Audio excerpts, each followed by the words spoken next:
안녕하세요. 평양에서 온 공대생 김정국입니다. 이번 시간에는 국뽕이란 단어를 가지고 이야기해 보려고 합니다. 국뽕이 뭔지 다 알고 계시겠지만 혹시라도 모르시는 분들이 계실 것 같아 간단하게 정리를 한다면 국뽕은 국가와 실업뽕의 합성어로 지나친 자국 우월주의와 국수주의를 비꼬는 신조어입니다. 보통은 부정적인 의미로 쓰이지만 가끔은 자국에 대한 자부심을 가리키는 긍정적인 의미로 쓰이는 것도 같습니다.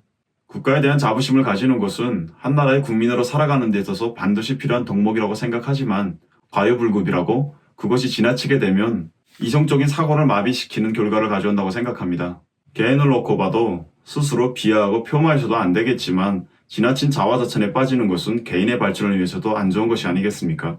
자신감과 반성 사이에서 중심을 잘 잡는 것이 중요하다고 생각합니다. 요즘 한국에서 국뽕 현상이 팽배해지면서 그 부정적인 영향을 우려하는 목소리도 높아지고 있는 것 같습니다. 이런 현상을 지켜보면서 문득 북한이야말로 국뽕이 심각한 국가가 아닌가라는 생각이 들었습니다. 제가 생각하건대 북한의 자국 우월주의는 가히 국뽕이라 불릴 수준입니다. 한국과 다르다고 생각하는 것은 한국에서는 국뽕의 생산자와 소비자가 개인인 반면 북한에서는 국뽕의 생산자가 바로 국가 그 자체라는 것입니다. 그러면 북한의 국뽕을 통해 북한 사회를 들여다보는 시간을 가져보도록 하겠습니다. 북한의 첫 번째 국뽕은 김일성, 김정일, 김정은과 관련되어 있습니다. 북한의 표현을 빌리면 우리 수령 제일주의인데 비슷한 말로 수령복, 장군복, 대장복이 있습니다. 각각 김일성, 김정일, 김정은을 지도자로 모신 게 북한 인민들에게 복이라는 의미입니다. 사이비적으로 들릴지 모르겠지만 북한의 많은 사람들이 실제로 그런 생각을 가지고 있습니다. 저 역시 김일성, 김정일, 김정은, 삼김이 위인이라고 생각했습니다. 삼김의 위대성에 대해 받은 수많은 교육 중에 몇 가지를 말씀드리겠습니다. 묘양산에 가면 국제친선전람관이라는 것이 있는데 여기에는 국가 수반을 비롯해서 세계의 수많은 인민들이 김일성, 김정일에게 보낸 선물들이 전시되어 있습니다. 제가 직접 가본 적은 없지만 TV를 통해 수없이 봤습니다. 거기에 있는 모든 선물들이 김일성, 김정일의 위대성에 감동한 세계 인민들이 보내온 선물이라고 합니다. 실제로 선물의 양과 질이 너무 방대해서 그걸 보고 있노라면 김일성, 김정일이 정말 위대한 인물이었나 보다라는 생각이 들었습니다.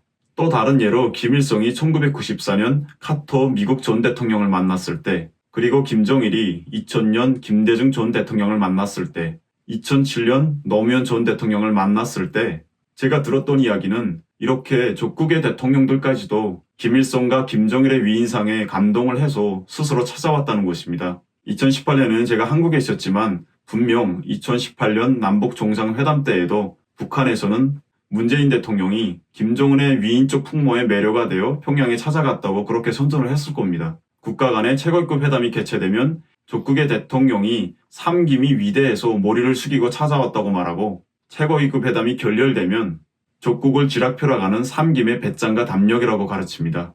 김정은과 관련해서 북한 주민들이 스스로 만들어낸 특유의 국뽕이 있는데요. 그것은 바로 김정은이 세계에서 가장 젊은 국가 수반이라는 점입니다. 30대 초반의 국가 지도자는 세계의 어느 나라에도 찾아볼 수 없다는 사실을 내심 자랑스럽게 생각했습니다. 저도 평양에 있을 때에는 젊은 김정은이 뭔가 다를 거라는 기대감을 가지고 있었고 김정은이 젊은 혈기로 북한을 변화시켜주기를 바랬습니다. 적어도 김정은 집권 초기에는 그랬습니다. 북한에도 분명 김정은의 능력과 정당성에 의심을 품는 사람들이 있었겠지만 저를 비롯한 대부분의 사람들은 나를 세우고 의심하기보다는 묵묵히 수용하는 길을 택했습니다. 삼김이 무오류의 존재, 하늘과 같은 존재로 군림하고 있는 북한에서만 가능한 국뽕이 아닌가라는 생각이 듭니다. 북한의 국뽕 두 번째는 사회주의의 우월성에 대한 내용입니다. 노래 내 나라 제일로 좋아, 사회주의 제일일세 등 사회주의 우월성을 찬양하는 노래가 수두룩한 것만 봐도 잘 알 수 있습니다.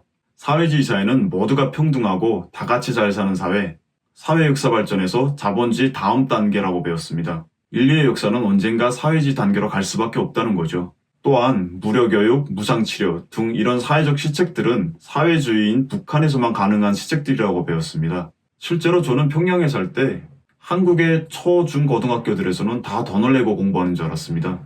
이러한 와이는 한국에 와서 몇 달 살면서 금방 풀렸지만 북한에 있을 때에는 정보가 없었기 때문에 잘못 알고 있었습니다. 사회주의가 좋다는 국뽕은 보통 자본주의가 나쁘다는 비판을 동반하는데 이때 비난의 초점은 주로 사회 양극화, 불평등, 물질 만능주의 등 자본주의의 부정적인 측면에 맞춰집니다.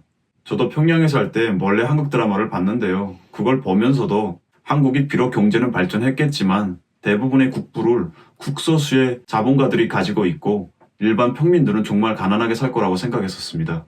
한국에 살면서 보니 양극화 문제를 비롯해서 한국 사회가 가지고 있는 문제가 있는 것은 사실이지만 인민들을 꽁꽁 가둬놓고 굶기는 북한 정권보다는 100배 낫다는 생각이 듭니다. 또한 자본주의는 별의별 세금이 너무 많아서 사람들이 살 수가 없지만 사회주의 북한은 세금이 없는 나라, 인민을 위한 나라라는 국뽕을 불어넣습니다. 자본주의 국가들의 세금을 봉건시대 국민 수탈인 것처럼 가르치고 세금이 왜 필요한지, 세금이 어떻게 쓰이는지 이런 것에 대해서는 함구무원합니다.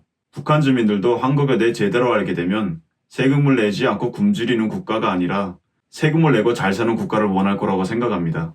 고난의 천리를 걸으면 행복의 만리가 온다는 말을 순진하게 믿던 북한 사람들도 고난의 천리를 걸으면 그 뒤에는 또 고난의 만리가 올 거라는 불안감에 시달리고 있습니다. 내 나라 제일로 좋아, 우리 집 사회주의가 세상에서 제일이야 라는 식의 북한의 국뽕은 사실상 아무런 감동도 없고 혈액도 없는 공허한 망상이 되어버렸습니다. 그럼에도 북한 정권이 그러한 국뽕을 만들어 퍼뜨리는 것을 멈출 수 없는 이유는 그것이 북한 정권의 정체성의 일부분이기 때문이라고 생각합니다. 북한의 국뽕 세 번째는 군사력에 대한 내용을 말씀드리고 싶습니다. 북한 주민들은 자국의 군사력에 대해 자부심이 상당합니다. 1994년 김일성이 죽고 북한이 국한의 기아 상태에 돌입했을 때 김정일이 송군 정치라는 새로운 정치 노선을 내놓습니다. 경제 발전보다는 군사력을 키우는 것을 최우선 과제로 내세우고 사탕알보다 총알이 귀하다. 제국주의자들의 침략으로부터 나라를 지켜야 한다라는 논리로 인민들을 교육했습니다. 경제 사정이 어렵다고 해서 국방력을 소홀히 하게 되면 결국 북한이 미국에게 먹힐 것이고 그렇게 되면 일제강점기 같은 식민지 시대가 또다시 펼쳐질 거라는 두려움은 성군 정치를 뒷받침한 심리적 기제로 작용했습니다. 사실 아직도 저는 북한 문제를 생각할 때마다 이러한 생각으로부터 자유롭지 못합니다. 배를 걸어가며 다진 군사력이기 때문에 저도 북한의 군사력에 대한 일종의 애착 같은 것이 있었어요. 북한의 핵실험과 관련해서도 북한 주민들의 생각은 매우 긍정적입니다. 지금 생각하기에는 그렇게 경제 봉쇄를 당하면서도 왜 그렇게까지 핵을 고집하는지 이해할 수 없지만 핵을 가졌으니 미국이 북한에게 함부로 하지 못할 것이다. 핵무기를 가진 미국으로부터 북한을 지켜내기 위해서는 북한도 핵무기를 가져야 한다는 북한 당국의 논리는 북한 주민들에게도 그대로 주입되어 있습니다. 어쨌든 북한 주민들은 북한의 군사력이 정말 엄청나다고 생각하고 있습니다. 미국과 견줄 만한 체급을 가졌다고 생각할 정도로 자신감이 높습니다. 또 핵무기야 대륙간 탄도미사일을 비롯한 전략무기들을 북한 자체의 힘으로 개발했다는 사실에 대한 자긍심도 대단합니다. 나라의 경제 회복에는 실패했지만 군사력을 키워 나라를 지켰으니 다행이다 라고 생각하고 싶은 북한 주민들의 생각 때문이기도 하겠지만 북한 정권이 주민들을 대상으로 북한은 세계적인 군사 강국이다 라고 끊임없이 주입시킨 결과이기도 합니다. 끝이 보이지 않는 지속되는 경제난 속에서 악밖에 남지 않은 일부 북한 주민들은 이렇게 살 바에는 차라리 전쟁이나 일어났으면 좋겠다라는 식의 생각도 하고 있습니다. 경제정책 실패의 책임을 외부, 즉 미국을 비롯한 제국주의 열강들에게 돌리려는 북한 정권의 오랜 시도가 북한 주민들에게 허전적인 태도를 키운 것이죠. 미국과 싸우게 되면 최소한 패하지는 않을 거라는 자신감, 군사력에 대한 국뽕은 북한 정권이 세국 정책과 세뇌를 통해 만들어낸 일그러진 북한의 국민의식이라고 생각합니다. 이상에서 북한 특유의 국뽕에 대해서 말씀드렸습니다.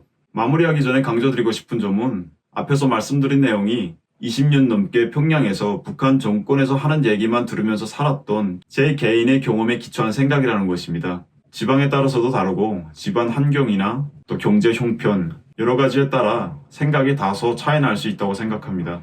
북한의 주민들이 주입된 국뽕에 취해서 고단한 삶을 위로받는 지금의 상황이 빨리 끝났으면 좋겠습니다. 북한 주민들이 건강한 국민적 자부심을 갖게 되는 날이 하루빨리 오기를 바라면서 이번 영상 여기서 마무리하겠습니다. 지금까지 제 이야기를 들어주셔서 고맙습니다. 평양에서 온 공대생 김종국이었습니다.